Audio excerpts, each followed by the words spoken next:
मंगलाचरण करेंगे। ओम नमः सिद्धेभ्यः जय श्री ओम नमः सिद्धेभ्यः जय श्री ओम नमः सिद्धेभ्यः। मंगलम भगवान वीरो मंगलम गौतमो गणे मंगलम कुंद कुंदाद्यो जैन धर्मोस्तु मंगलम सर्वमंगल मांगल्यम सर्व कल्याण कारकम प्रधानम सर्वधर्माणां जैनम जयतु शासनम जैनम जयतु शासनम जैनम जयतु शासनम मोक्षमार्गस्य नेतारं वेतारं कर्मभूभृतां ज्ञातारं विश्वतत्त्वानां वन्दे तद्गुणलब्धये। तत्वार सूत्र नाम का ग्रंथ, इसे मोक्ष शास्त्र भी कहते हैं। हम उसके प्रथम अध्याय में अभी अध्ययनरत हैं और सम्यक दर्शन, सम्यक ज्ञान, सम्यक चारित्र, तीन रत्नत्रय के बारे में जानकारी लेकर के हमने फिर अगले सूत्र में प्रयोजनभूत तत्वों के रूप में सात तत्वों की चर्चा की। कल हमारा विषय चल रहा था कि प्रयोजनभूत इन्हें क्यों कहते हैं, सातों तत्वों को ही प्रयोजनभूत तत्व क्यों कहा, जबकि उनमें से जो तीन तत्व हैं, अजीव तत्व, आश्रव तत्व और बंध तत्व, ये तो हमारे लिए कार्यकारी नहीं है, अर्थात एक तरह से वो अप्रयोजन भूत है। लेकिन सातों तत्वों को की श्रद्धा को प्रयोजन भूत क्यों कहा? तो देखो, सातों तत्वों को प्रयोजन भूत नहीं कहा, सातों तत्वों की सम्यक श्रद्धा को प्रयोजन भूत कहा। कि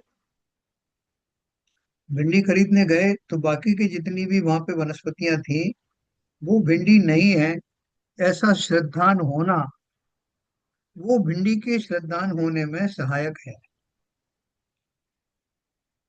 यानी रूल आउट करते जाएंगे कोई चीज को, तो वो चीज वो उसमें हमारे श्रद्धा में व्यवधान नहीं बनेगी। इस अपेक्षा से सातों तत्वों की श्रद्धान होना, वो तत्व होना की बात नहीं है।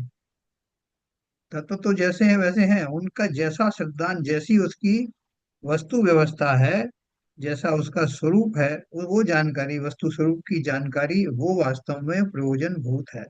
और सभी सभी जो वस्तु व्यवस्था है वो सात तत्वों के अंदर आ जाती है। इसलिए उन्होंने लिखा कि इन सात तत्वों के अतिरिक्त और कोई तत्व नहीं। क्यों नहीं है कि इन सात में सब क्यों समाहित है?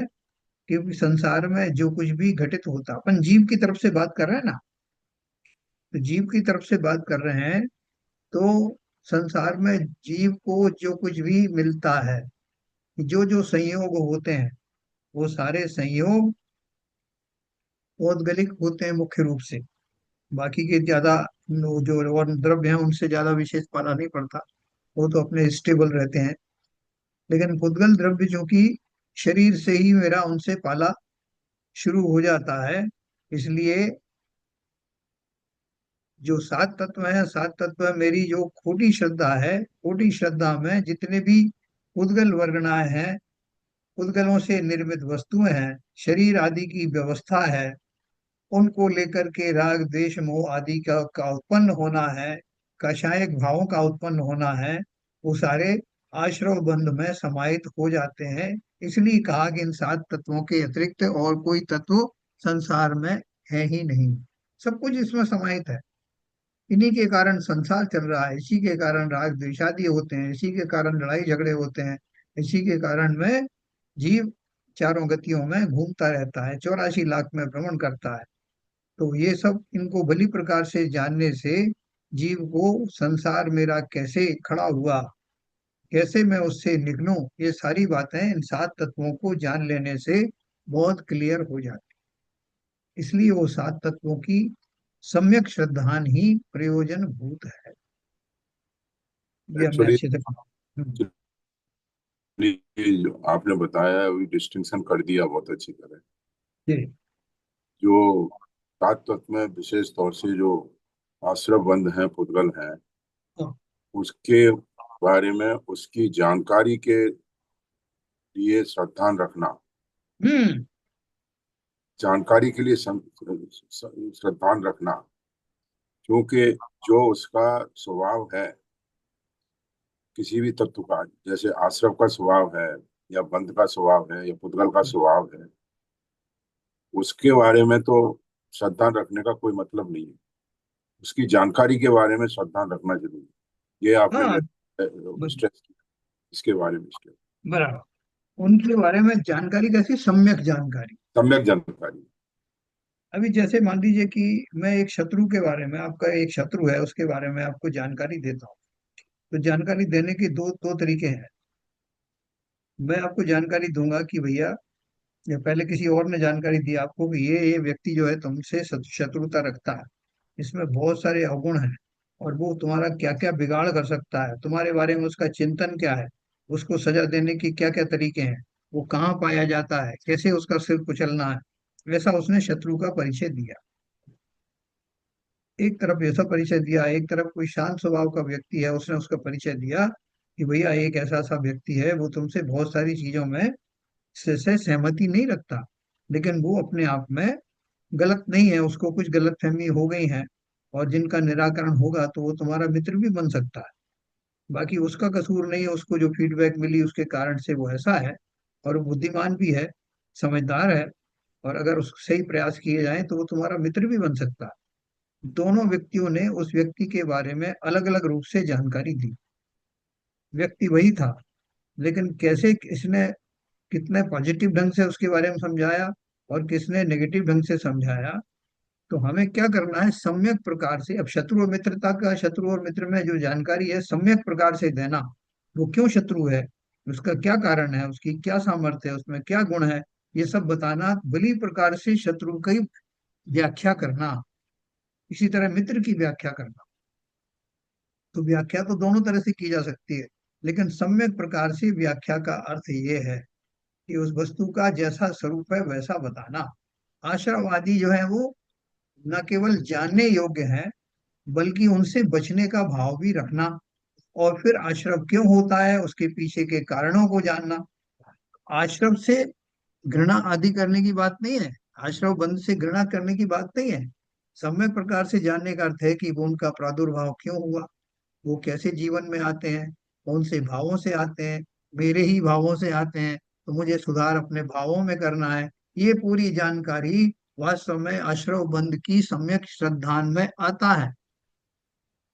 मैंने से किसी से मैंने नफरत नहीं की, उनको न केवल जाना ज्ञेय के रूप में, बल्कि सम्यक प्रकार से जानने का अर्थ है कि उनकी उपस्थिति क्यों होती है, किस कारण से वो आते हैं। वो वास्तव में पैसिव चीजें हैं, वो कोई एक्टिव चीज तो है नहीं, और मेरे ही विकारी भावों के कारण वो खड़े होते हैं। ये जानकारी संपूर्ण रूप से आना, अर्थात आश्रव और बंध तत्व की सच्ची श्रद्धा का होना बहुत अच्छे। है ना? तो ऐसे सातों तत्वों के बारे में जानना। और देखो, जब हम सात तत्वों की बात करते हैं तो सात तत्वों के अंदर में, जैसे मैंने आपसे कहा कि राग द्वेष आदि भावों का न होना, होते हैं तो क्या होता है, नहीं होने से क्या होता है, और ना हो इसके लिए क्या किया जाए, तो वो सारी व्यवस्थाएं उसमें आती हैं। सम्यक श्रद्धान में फिर उसके साथ के उपाय भी जुड़ जाते। मैं आज किसी को शत्रु समझता हूँ, इसलिए समझता हूँ कि उसने मेरे मन जैसी बात नहीं करी, जैसा मैं चाहता था। क्योंकि हर एक व्यक्ति के कुछ बायस जो ओपिनियन होते हैं, और वे उसकी अपनी जो है वो धारणाएं होती हैं, उन धारणाओं पे जो खरा उतरता है उसका मित्र हो जाता है, उन धारणाओं से थोड़ा विपरीत चिंतन करने वाला वो शत्रु माना जाता है। तो मैं सम्यक प्रकार से चिंतन करूं कि संसार में वास्तव में मेरा कोई शत्रु और मित्र है क्या। मेरे से बोले बहुत सारे, लंबी लाइन लगी हुई है, तो वो क्यों है, वो शत्रु क्यों बने, वो मित्र की श्रेणी में क्यों नहीं आते। तो बोले साहब वो, ये तो वही जाने, लेकिन हमने जब से होश संभाला हमने देखा वो हमारे सब विरोधी काम करते हैं, इसलिए वो हमारे शत्रु हैं, कट्टर शत्रु हैं। हमने उसके बारे में पूरा विचार नहीं किया कि शत्रु से मित्र बनने में, मित्र से शत्रु बनने में एक समय लगता है, देर नहीं लगती। खाली हमारी सोच बदल जाने से वही व्यक्ति वो हमें मित्र जैसा दिखना लगता है, वो मित्र शत्रु जैसा दिखने लगता है। तो मुझे कहाँ संभालने की जरूरत है, अपनी सोच को संभालने की जरूरत है। हो सकता है कि अभी जैसे पारसनाथ का अपन किस्सा लेते हैं ना, कि पारसनाथ जी की जो भूमिका में उनकी उसमें जो वो लकड़ी में सर्प दिखाया था उन्होंने, नाग नागिन का जोड़ा था, जब उस समय वो उनका जीव जो है वो तो कैसा था कि वो तापसी बन गया था। और तापसी बनने के कारण उसको लगा कि मेरे इस तपस्या की के प्रकरण में ये दोष निकाल रहे हैं, जबकि मैं इतना प्रकांड पंडित हूँ और मुझे ये नीचा दिखा रहे हैं। या इससे जो है सब में सबके लोगों के बीच में क्या मैसेज आएगा कि मुझे इतना भी ज्ञान नहीं है। इतनी धारणा मात्र से उनका शत्रु बन गया। पहले से जो तो रहा ही होगा, लेकिन अब अगर उस देखें उस भूमिका को, जबकि पारसनाथ ने उसको शत्रु कभी माना ही नहीं, और वो निरंतर शत्रु मानता रहा, तो नुकसान किसका हुआ। आप बोल सकते हैं कि उसके एंगल से उसने सही सोचा कि जो मेरी सोच में व्यवधान डाले, जो मेरी तपस्या को चुनौती दे, वो मेरा शत्रु है। वो उसने सोचा। लेकिन पारसनाथ ने क्या सोचा कि भैया संसार में सब व्यक्ति सब जीव अपनी अपनी तरह से सोचने के लिए स्वतंत्र हैं। और उन्होंने अपना भाव समता भाव रखा। उस समता भाव के कारण से वो शत्रुता धीरे धीरे करके समाप्त होती चलेगी। होती जाए या ना होती जाए, कम से कम उनके मन में तो वो शत्रुता रूपी आइकन नहीं था। जो हमारे बन जाते हैं ना आइकन अपना टॉप डेस्कटॉप के ऊपर, वो हमें लुभाते रहते हैं, कभी क्लिक करो और वो ऑन हो जाते हैं। ये शत्रुता के आइकन भी ऐसे ही हैं। जब तक वो बने रहेंगे आपके मानस पटल पर, आप भले ही उनको ना छेड़ो, तब तक उनका अस्तित्व आपको शत्रुता की याद दिलाता रहेगा। इसलिए संसार में कौन हमारा शत्रु है? कोई शत्रु नहीं। शत्रु है तो मेरे अपने भाव, मेरी अपनी ईगो, मेरे अपने जो है जो विचार हैं, गुस्से विचार हैं, वही मेरे शत्रु हैं। तो जब मैं सात तत्वों की श्रद्धा की बात करता हूँ, तो उसमें मेरे ये आंतरिक शत्रु, जो दूसरों में शत्रुता की कल्पना करते हैं, वो मेरे से विचारों से सहमत क्यों नहीं है। समस्त जीव प्राणी, संसार के प्राणी तो क्या, कण कण भी स्वतंत्र है। और उस स्वतंत्रता के पीछे मेरे अपने वो सब बैकग्राउंड्स भी हैं। कौन से कब किससे मैंने कैसे संबंध किए थे। तो भली प्रकार से सात तत्वों की श्रद्धा में ये सारी चीजें आती हैं। बिल्कुल संसार में ऐसे ही रहना, कमल की तरह रहना, जैसे कीचड़ में कमल रहता है। संसार में वैसे बहुत सारे लोग आएंगे जो आपके मतों से इत्तेफाक नहीं रखते, सहमत नहीं है। उनसे भी शत्रुता का भाव नहीं रखना, बल्कि अपना नए विभाग, अपना जो अनेकांतवाद है उसको ध्यान में रखते हुए हर व्यक्ति अपनी समझ के अनुसार सोचता है, स्वतंत्र है सोचने में। इसको इसमें किसी प्रकार का हमें अपने भावों को बिगाड़ना नहीं। ऐसा निरंतर चिंतन रखना वास्तव में आश्रव बंध तत्व की सच्ची श्रद्धा है। ये सब जो श्रद्धा का अर्थ क्या है? हम खाली उसको नाम रटने के लिए थोड़ी बैठे हुए हैं कि आश्रव किसे कहते हैं, बंध किसे कहते हैं। उसका स्वरूप समझना। उसका स्वरूप आश्रव आते क्या? मैं ही बुलाता हूँ, मैं ही अपने खोटे परिणाम करता हूँ। मैं जस्टिफाई करता हूँ उन्होंने ऐसा किया इसलिए मैंने ऐसा किया, नहीं। मैं किसी के रिमोट कंट्रोल से चलने वाला नहीं। आप मेरे खिलाफ लाख नेगेटिव सोचिए, मैं नहीं सोचने वाला। और मुझे शोभ भी नहीं आएगा कि आपने मेरे खिलाफ नेगेटिव क्यों सोचा। इसलिए लिखा उन्होंने, दुर्जन क्रूर कुमार्ग रतों पर शोभ नहीं मुझको आवे, साम्य भाव रखूं मैं उन पर, ऐसी परिणति हो जाए। ये देखो, सात तत्व को बहुत गहराई से समझना। ये गिनती के नहीं है कि एक दो तीन चार पांच, इनमें से कौन हटाने वाला कौन है। सारे ही तत्व में सब कुछ आ गया, उन्होंने पहले ही लिखा है। वो कैसे आ गया उसका मैंने आपको एक थोड़ा सा सैंपल दिया है। अभी अपन और आगे पढ़ेंगे तो मैं आपको पूरा उसका स्वरूप बताऊंगा कि सात तत्वों का स्वरूप समझने में सम्यक दर्शन कैसे हो जाता है। जहाँ शत्रु नहीं, मित्र नहीं, कोई लाभ नहीं, कोई हानि नहीं, ऐसे भाव जैसे आ गए, सच्चे भाव आ गए, उसे सम्यक दर्शन क्यों नहीं होगा? अवश्य होगा, क्योंकि सम्यक दर्शन नाम ही इसी का है। तो अपन आगे चलते हैं।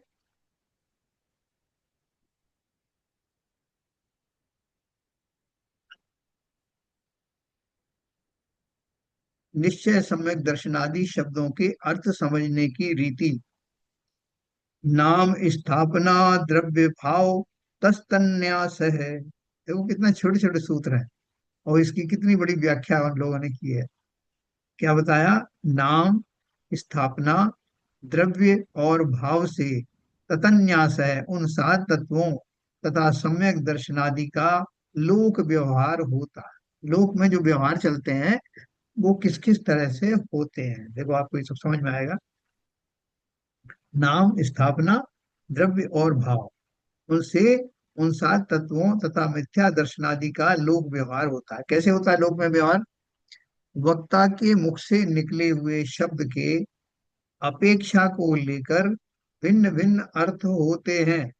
उन अर्थों में व्यभिचार यानी दोष न आए और सच्चा अर्थ कैसे हो, यह बताने के लिए यह सूत्र कहा है ना। कि जो वक्ता होता है, वक्ता किसी अपेक्षा से कोई बात कहता, वही वक्ता आज कुछ कह रहा है, एक घंटे बाद कुछ और कह रहा है, या उन्हीं शब्दों को कह रहा है लेकिन अलग रेफरेंस में कह रहा है। तो वो कह रहे हैं कि उनका उन अर्थों में दोष ना आए और सच्चा अर्थ कैसे हो, यह बताने के लिए ये सूत्र कहा है। इसकी अपन व्याख्या करेंगे कि वक्ता कैसे कैसे अलग अलग शब्द समयों में अलग अलग उन्हीं शब्दों को अलग अलग रेफरेंस में बोलता है, और उनके अलग अलग मीनिंग होते हैं, और समझने वाले भी समझ जाते हैं, और वो भी उस अपेक्षा से बात करता है। कई बार वो कुछ कह देता है तो अपन उसका अर्थ निकालते हैं, वो कहता मेरे बात को आपने ढंग से समझा नहीं, मेरे शब्दों को तोड़ मरोड़ कर प्रस्तुत किया। हालांकि वो एक पॉलिटिकल चीज अलग है, लेकिन ऐसा होता है। हम कोई बात किसी भाव से कहते हैं और वो जब तक जाती है श्रोताओं के बीच में तो उसका कुछ अर्थ का अनर्थ भी हो सकता है। तो हमें बहुत सावधान रहना है, हर चीज का पॉजिटिव मीनिंग लेना, नेगेटिव लेने वाले तो बहुत हैं। नंबर दो, इन अर्थों के सामान्य प्रकार चार किए गए हैं। पदार्थों के भेद को न्यास अथवा निक्षेप कहा जाता है। प्रमाण और नय के अनुसार प्रचलित हुए लोक व्यवहार को निक्षेप कहते हैं, है ना। ये सब मैं आपको बताऊंगा निक्षेप क्या होता है। प्रमाण और नय के अनुसार प्रचलित हुए लोक व्यवहार को निक्षेप कहते हैं। ये पदार्थ अखंड है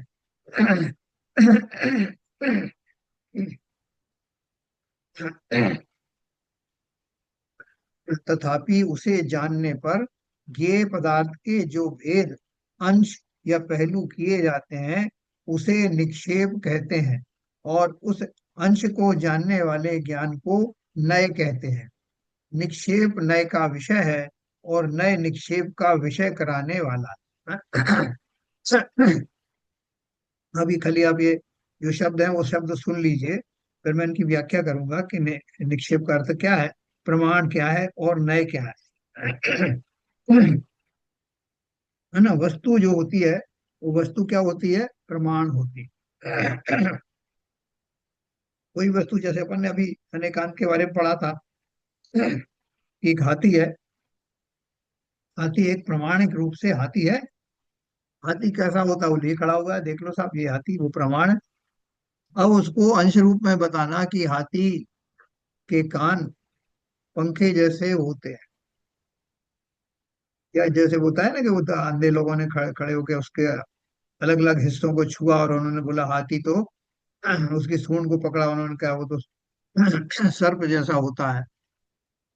जिसने उसके पैर पकड़े तो उसने कहा वो तो खंबे जैसा होता है। तो वो उसने उन अंशों को ग्रहण करके उन अंशों की बात करी। तो वो उनका कहना भी गलत नहीं है, लेकिन वो किस अपेक्षा से सही है और किस अपेक्षा से गलत है, गलत तो आप नहीं कह सकते, वो कि उस एंगल से वो सही है। संपूर्ण हाथी की दृष्टि से कहेंगे तो उसमें भी वो नए समाहित होंगे। जब कोई पूरा हाथी देखेगा, हाँ इसने सही कहा था कि पैर इसके खंबे जैसे होते हैं ना, खंबे जैसे। लेकिन खंबा जो है उसका स्वरूप नहीं है, मात्र पैर ही उसके स्वरूप नहीं है। ऐसा खंड खंड कर जानने के बाद भी संपूर्ण रूप से उनका समन्वय करना, वही वास्तव में वस्तु को संपूर्ण रूप से जानना है, उसी को प्रमाण कहते हैं।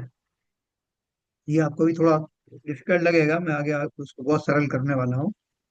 तो देखो, जो निक्षेप है, वो निक्षेप कैसे होते हैं, वो निक्षेप के बारे में अपन पढ़ेंगे तो आपको सभी याद आ जाएगा। ज्ञेय पदार्थ अखंड है। जिस पदार्थ को आप जानना चाहते हैं उसमें कोई खंड नहीं।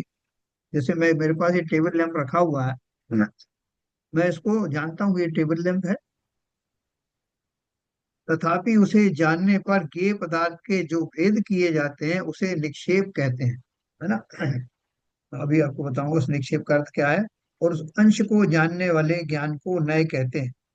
निक्षेप नय का विषय है, और नय निक्षेप का विषय यानी विषय करने वाला। निक्षेपों के भेदों की संख्या, व्याख्या। नाम निक्षेप, गुण जाति या क्रिया की अपेक्षा किए बिना किसी का यथेच्छ नाम रख देना, सो नाम निक्षेप है। जैसे किसी का नाम जिनदत्त रखा, किंतु वह जिनदेव के द्वारा दिया हुआ नहीं है। जिनदत्त का अर्थ है जिनदेव ने दिया, लेकिन हमने तो नाम ऐसे ही रख दिया, किसी ने दिया लिया थोड़ी। किसी का नाम जिनदत्त रखा, किंतु वह जिनदेव के द्वारा दिया हुआ नहीं है, तथापि लोक व्यवहार या पहचानने के लिए उसका जिनदत्त नाम रखा गया है। एकमात्र वस्तु की पहचान के लिए उसकी जो संज्ञा रख ली जाती है उसे नाम निक्षेप कहते हैं, है ना। आपने किसी का नाम छिदामी लाल रख दिया और वो करोड़पति आदमी, तो भले ही उसके नाम से वो मैच नहीं करता, लेकिन मैंने तो उसका एक नाम रखा है कि मेरे बेटे का नाम छिदामी लाल। जो भी पर्पज रहा हो, लेकिन उसको मैं आइडेंटिफाई करने के लिए शेष लोगों से कि मेरा बेटा कहाँ गया, वो छिदामी लाल। तो वो नाम निक्षेप से छिदामी लाल है, वैसे तो वो करोड़ी लाल है। तो ये हो गया नाम निक्षेप। और भी बहुत सारे रखते हैं अपन, कि आंख के अंधे नाम नयन सुख, ये हो गया नाम निक्षेप।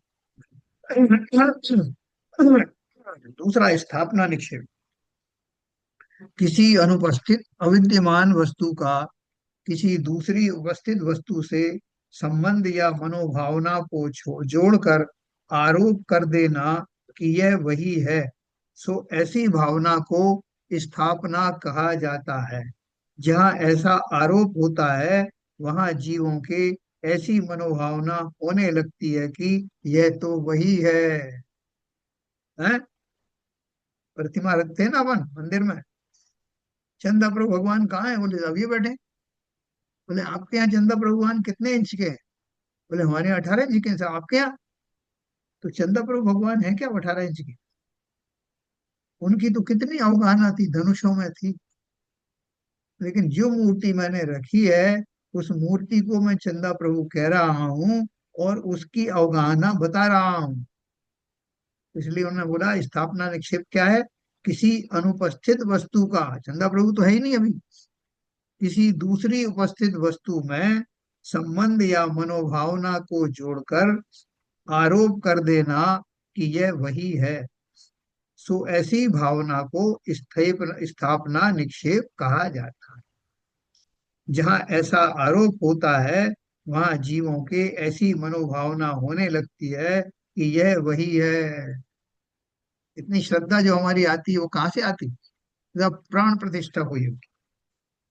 बोले साहब ये पत्थर था, लेकिन प्राण स्थापना के बाद में ये भगवान बन गया, ये चंदा प्रभु भगवान बन गए, ये हमारे मुनि नाथ बन गए।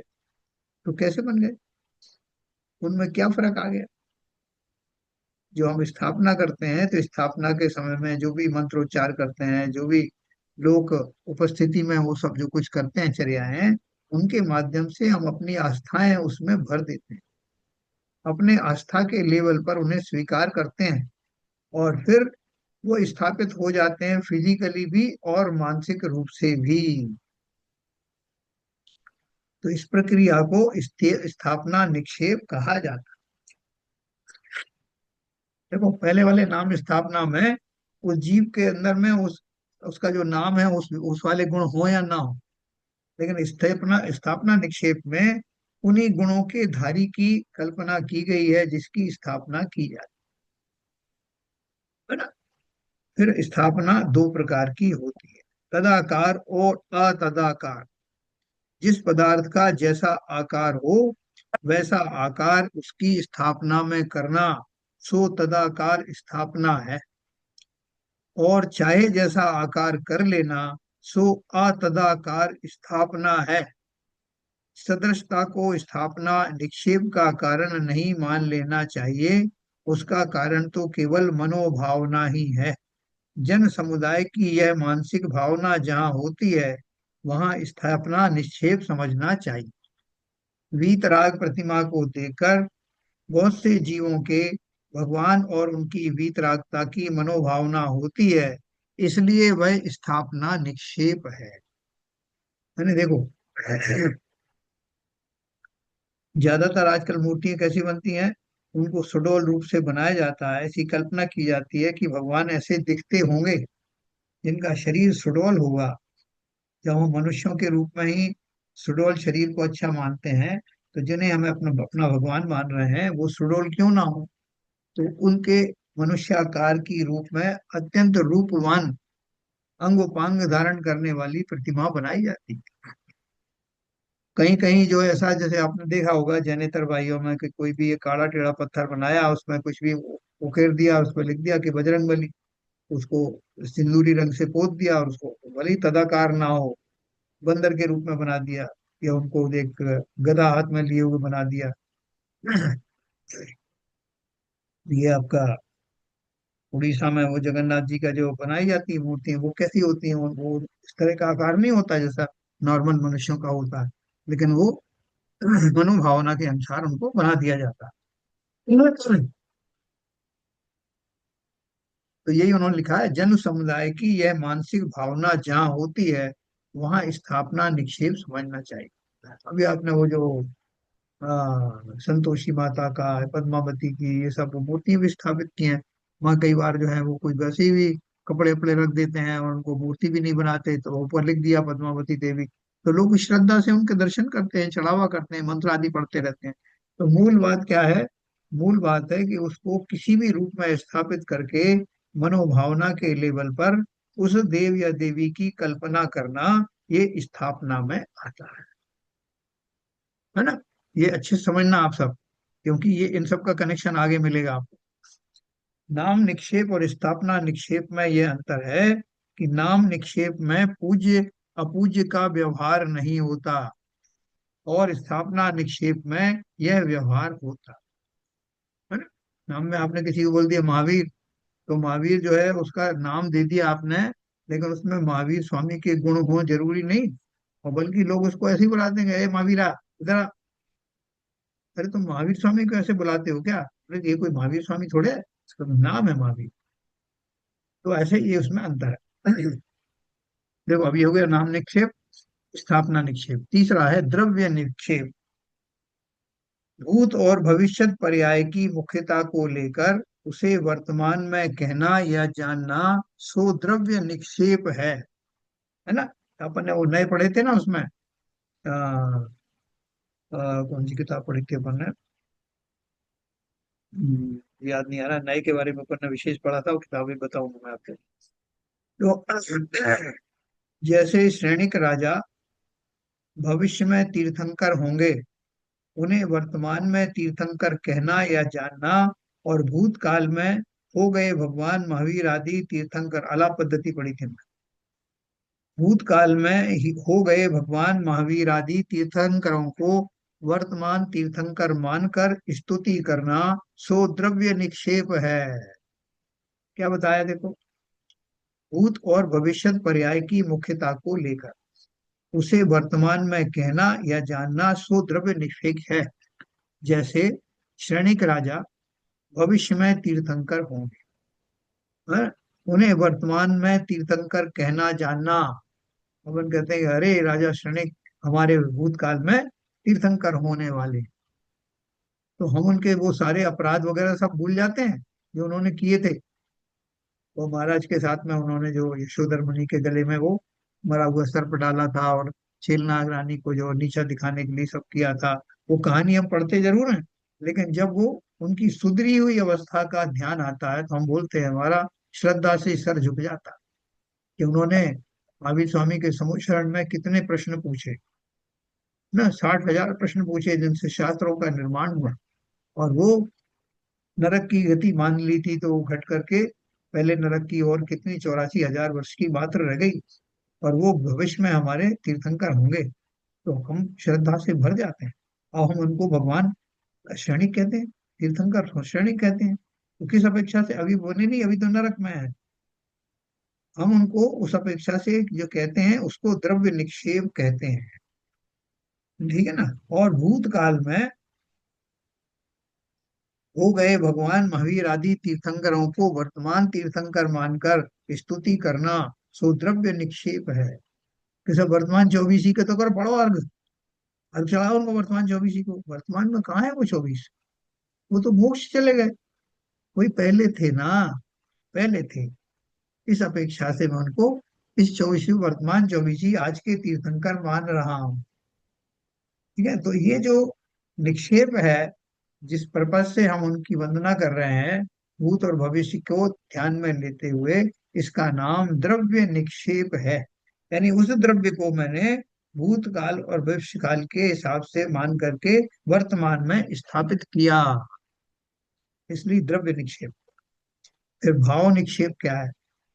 केवल वर्तमान पर्याय की मुख्यता से जो पदार्थ वर्तमान जिस दशा में है उसे उस रूप कहना जानना सो भाव निक्षेप है। जैसा है वैसा मानना, जो वर्तमान में है उसको वर्तमान जैसा मानना, जो भूतकाल है जिसको भूतकाल वाला मानना, भविष्य काल वाला उसको भविष्य काल वाला मानना। ऐसा जो मानना है, मान्यता है, उसको भाव निक्षेप कहा। केवल वर्तमान पर्याय की मुख्यता से जो पदार्थ वर्तमान जिस दशा में है उसे उस रूप कहना जानना स्वभाव निक्षेप है। जैसे सीमंदर भगवान वर्तमान तीर्थंकर के रूप में महाविदेह में विराजमान है, उन्हें तीर्थंकर कहना जानना, और भगवान महावीर वर्तमान में सिद्ध हैं, उन्हें सिद्ध कहना जानना स्वभाव निक्षेप है। ठीक है ना, बहुत क्लियर है। उसके बाद जहां सम्यक दर्शनादि या जीवा जीवादि शब्दों का प्रयोग किया गया हो, वहां कौन सा निक्षेप लागू होता है, सो निश्चय करके जीव को सच्चा अर्थ समझ लेना चाहिए। सूत्र नंबर 1 में सम्यक दर्शन ज्ञान चारित्राणी तथा मोक्ष मार्ग वह शब्द, तथा सूत्र नंबर 2 में सम्यक दर्शन वह शब्द भाव निक्षेप से कहा है, ऐसा समझना चाहिए। ये क्यों बता रहे हैं आपको ये सब बात, कि कौन सा शब्द कहाँ किस अपेक्षा से प्रयोग किया गया है, उसको उस तरह से समझने में आ जाए, इसलिए आपको ये न्याय की व्यवस्था बताई जा रही है। सम्यक दर्शन ज्ञान चारित्राणी मोक्ष मार्ग। तो मोक्ष मार्ग का अर्थ क्या है? ये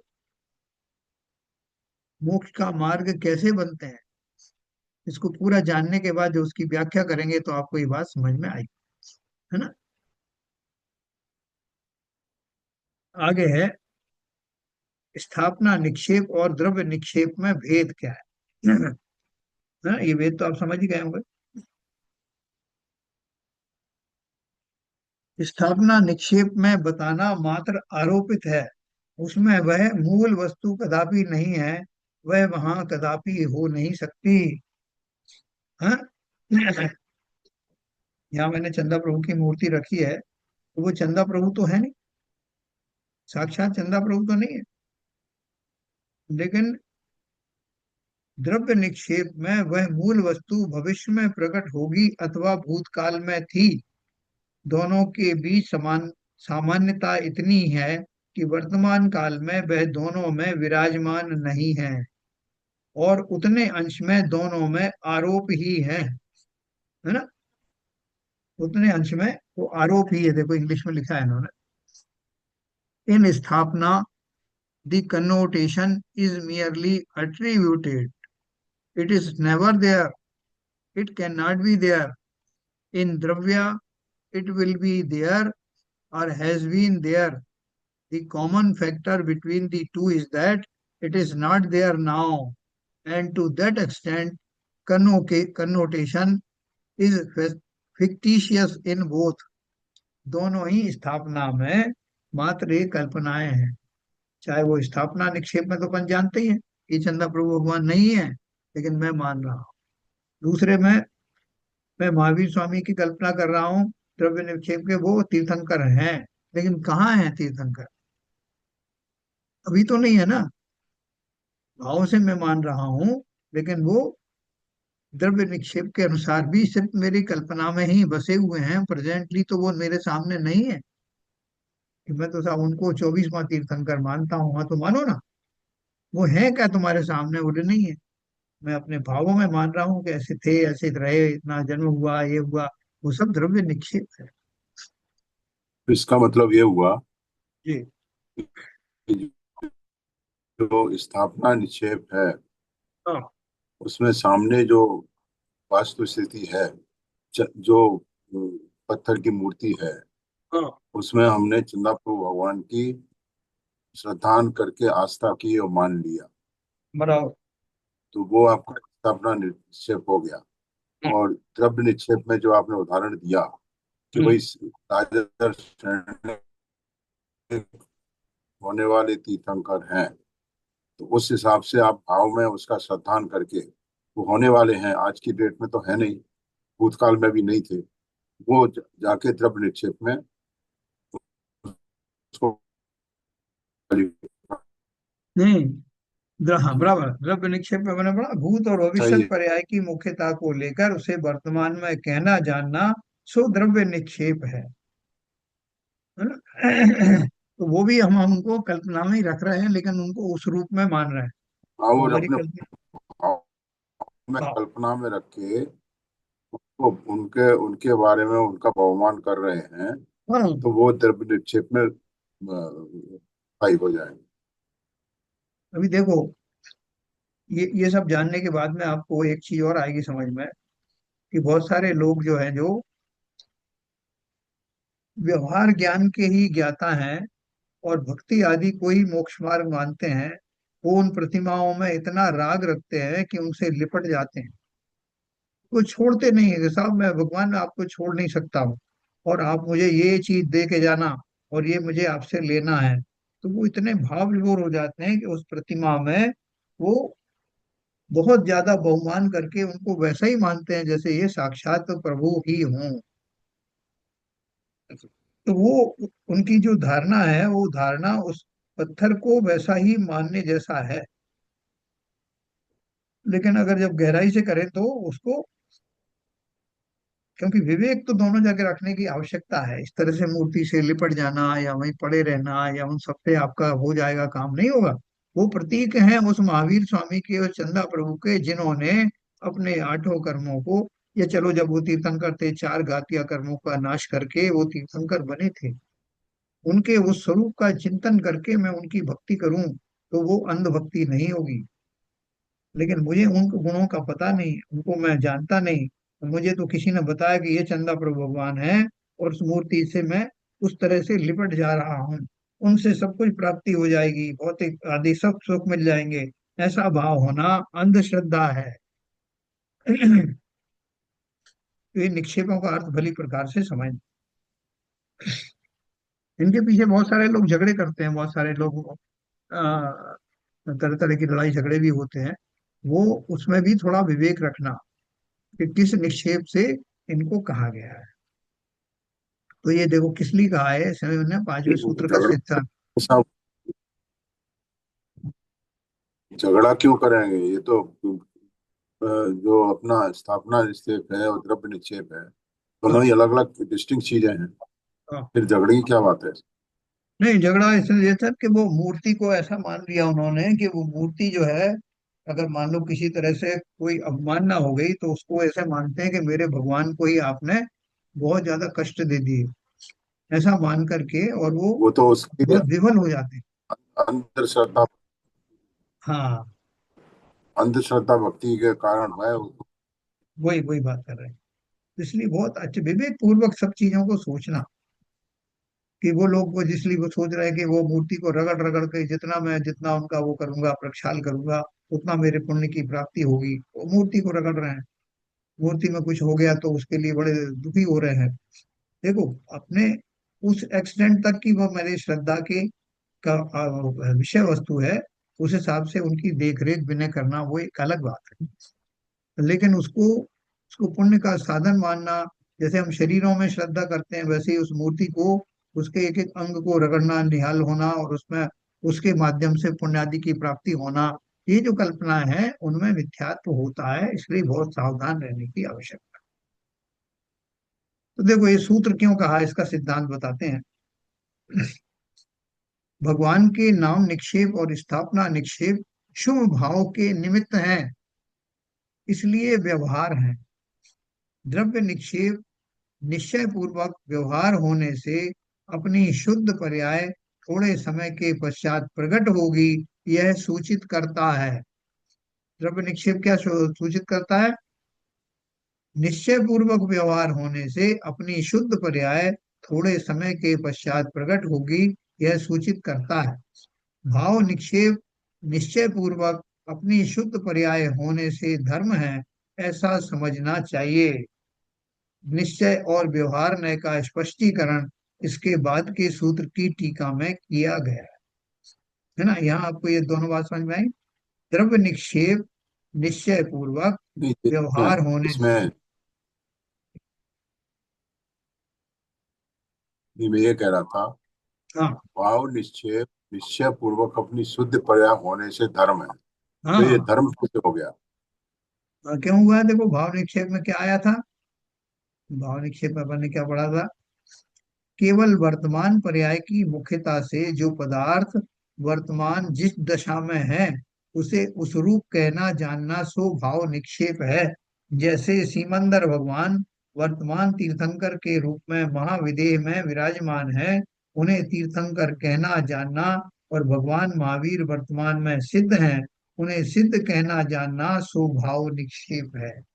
अब आप पूजन करने बैठे, सीमंदर स्वामी की पूजन कर, भले ही सामने आपकी मूर्ति हो या ना हो, लेकिन आपने सीमंदर भगवान को जब याद करना शुरू किया तो आपको वो समो शरण में बैठे हुए विदेह क्षेत्र में विराजमान सीमंदर भगवान याद आए।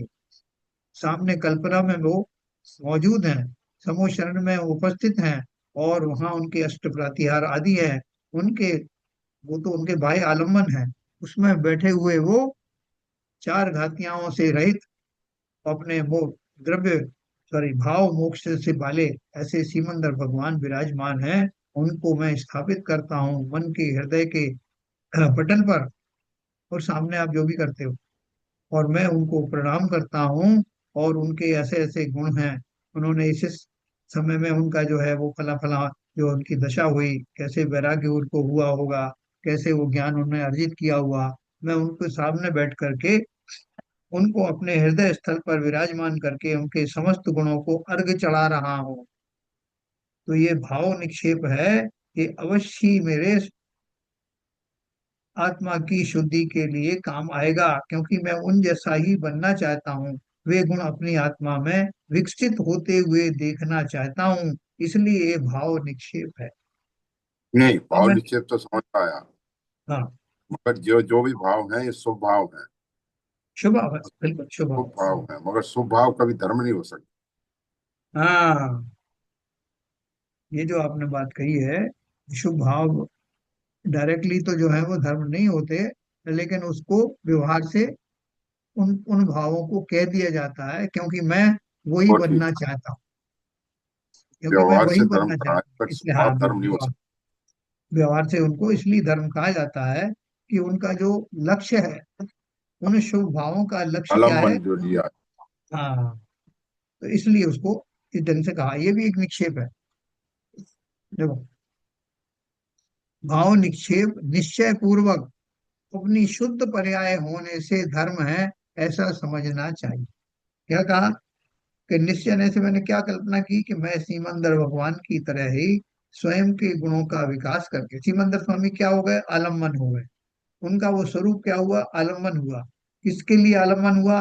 मुझे अपनी दशा में, स्वाभाविक दशा में पहुंचने के लिए मैं उनको दर्पण की तरह उपयोग कर रहा हूँ, उन जैसा, जैसे वो बने वैसा मैं बनना चाहता हूँ, इसलिए निश्चय पूर्वक आत्मा की बात को जानते हुए मैं उस दिशा में बढ़ रहा हूँ। वो शुभ भाव है, उत्कृष्ट पुण्य के कारण है, और निक्षेप की अपेक्षा से वो शुद्ध पर्याय का आह्वान करना है, इसलिए उसको व्यवहार से धर्म कह दिया जाता। ठीक है सर। अभी आपने महावीर स्वामी का किया, तो महावीर स्वामी सिद्ध बन गए, आप पूजन कर रहे हो महावीर स्वामी, उनके कल्याणक भी पढ़ रहे हो, लेकिन साथ में ये भी जान रहे हो कि अपन बोलते हैं भूतकाल जो आपका वह मेरा वर्तमान, वर्तमान जो आपका वह भविष्य मम जान। महावीर स्वामी को कह रहे हो, क्या कह रहे हैं उनके सामने, संकल्पित हो रहे हैं कि भगवान जो दशा में आप बैठे हैं मुझे पता है आप कहाँ हैं। तो इसलिए वहां भी व्यवहार इसी प्रकार का है, भाव निक्षेप वाला है। इसलिए उन्होंने लिखा भाव निक्षेप निश्चय पूर्वक अपनी शुद्ध पर्याय होने से धर्म है, ऐसा समझना चाहिए। इसमें सब बहुत बारीकी है, ये सब मोटा मोटी चीजें दी गई हैं आपको। निश्चय और व्यवहार न्याय का स्पष्टीकरण इसके बाद के सूत्र की टीका में किया गया। तो ये आपको इसके बारे में खाली पढ़ के सुनाता हूँ आपको, 6वां नंबर का सूत्र, फिर अपन इसी कल व्याख्या करेंगे। निश्चय सम्यक दर्शनादि जानने का उपाय। प्रमाण नयेरधिगम सम्यक दर्शनादि रत्नत्रय और जीवादि तत्वों का अधिगम। अधिगम है ज्ञान, यानी प्रमाण नए, प्रमाण और नयों से होता है। और प्रमाण और नय किसे कहते हैं ये अपन कल पढ़ेंगे। वैसे मैंने आपको थोड़ा हिंट दिया था, प्रमाण किसे कहते हैं और नय किसे कहते हैं, ये अपन बार बार पढ़ेंगे तो हमारा ये वो ज्ञान बहुत अच्छी तरह से परिपक्व होगा। अभी आपके कोई शंका हो ललित जी तो जरा बताएं, जो आज हमने पढ़ा संक्षेप में उसका क्या अर्थ है, वो हम क्यों पढ़ें।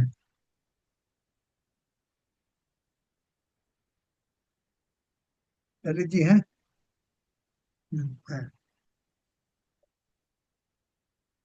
ललित जी कुछ समझ में आया कि जो हम प्रतिमा स्थापना करते हैं, लोगों के नाम रखते हैं, तो किसी को राजा कह देते हैं, एक पुलिस वाला है वो छोटा सा कांस्टेबल है, हम उसको दरोगा जी कह देते हैं, हवलदार कह देते हैं। तो क्यों कह देते हैं, कोई राजकुमार है उसको राजा कह देते हैं। ये सब को क्या क्या कमाल है, कौन सा निक्षेप आदि है ना, कौन कौन से निक्षेप हैं। वैसे समझ में आ रहा है लेकिन बहुत ज्यादा समझ में नहीं आता है। हाँ पर मुझे अच्छा लग रहा है एक्चुअली। हाँ हाँ तो हाँ। मैं ज्ञान जो है इतना एब्जॉर्ब नहीं कर पा रहा हूँ, लेकिन सुनते समय पढ़ते समय बहुत अच्छा लग रहा है। वो वैसा स्थिति आ रही है, पर मैं हाँ, ऐसे एब्जॉर्ब अभी नहीं कर पा रहा ठीक बात है। हूँ। बाकी ये आपके समझ में आया कि जो 7 तत्वों की जो श्रद्धान है, हाँ जी। इसमें अपन ने आश्रव बंध, है ना, समर, निर्जरा और मोक्ष के बारे में पढ़ा। ये कहा जाता है इन 7 तत्वों की सच्ची श्रद्धान होना ही सम्यक दर्शन का निमित्त है, वही सम्यक दर्शन है। ऐसा क्यों कहा, इससे सम्यक दर्शन का क्या संबंध है, 7 तत्वों से संबंध क्या है सम्यक दर्शन। क्या, बताओ भाई, बिल्कुल जी बताओ।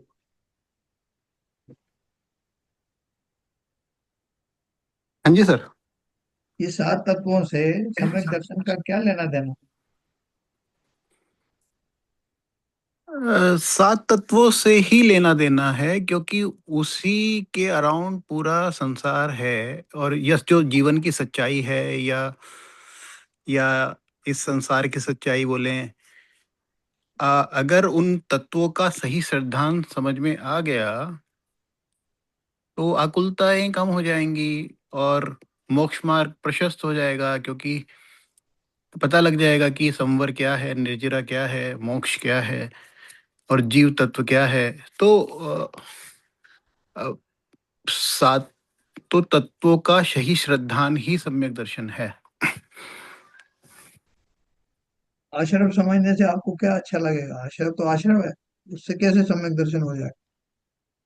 उससे ये पता लग जाएगा कि मैं क्यों फंसा हुआ हूँ, किस तरह से ये प्रक्रिया हो रही है, हम क्यों भटक रहे हैं। हाँ, हालांकि वो मेरा पार्ट नहीं है, मैं तो अपने आप में स्वयं पूर्ण हूँ, लेकिन मुझे ये पता लग जाएगा कि ये मेरी जो दुर्गति हो रही है, या बाकी लोग आसपास में भी जो हम जीवों की दुखी होते सुखी होते देख रहे हैं, वो क्यों हो रही है।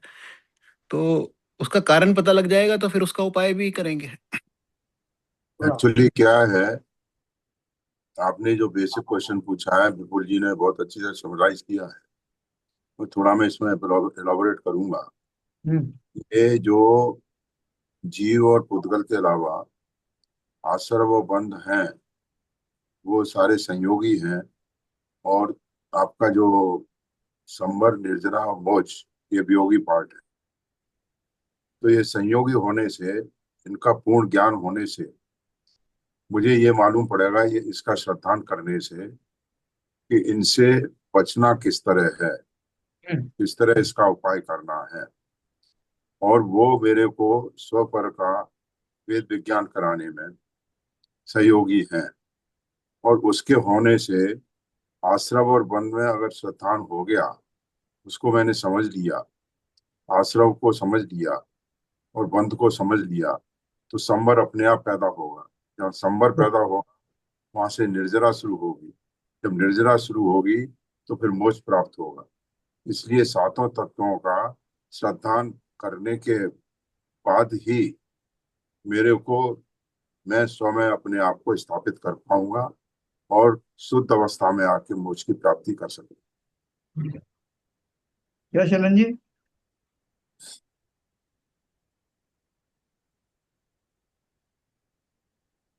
शलन जी है उधर?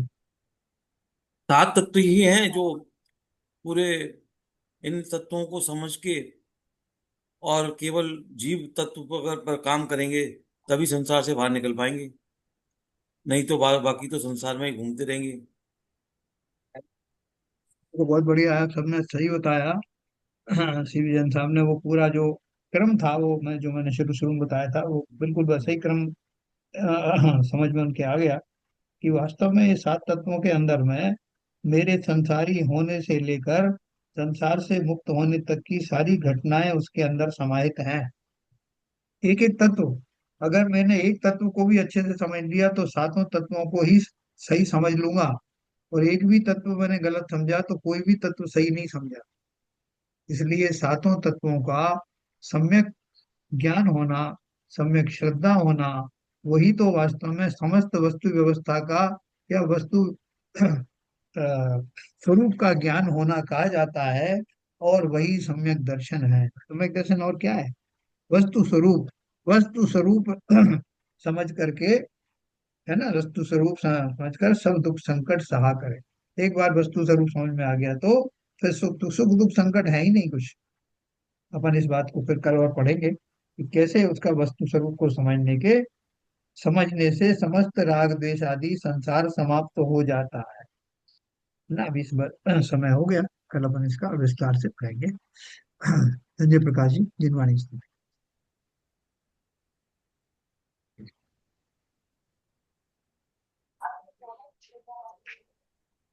हे शारदे माँ, हे शारदे माँ, अज्ञानता से हमें तार दे माँ।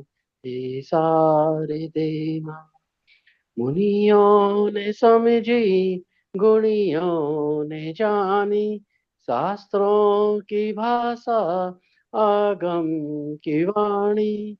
हम भी तो जाने, हम भी तो समझे, विद्या का फल तो हमें माँ तू देना। हे सारे दे माँ, हे सारे दे माँ, तू ज्ञान दाई हमें ज्ञान दे दे, रत्नात्रयों का हमें दान दे दे। मन से हमारे मिटा दे अंधेरा, हमको उजालों का सिविदार दे माँ। हे सारे दे माँ, हे सारे दे माँ, तू मोक्षदाई ये संगीत तुझ में, हर शब्द तेरा है, हर भाव तुझ में। हम हैं अकेले, हम हैं अधूरे, तेरी शरण माँ हमें तार देना। हे सारे दे माँ, हे सारे दे माँ, अज्ञानता से हमें तार दे माँ, हे शारदे माँ। जिनवाणी माता की जय। साधु सर।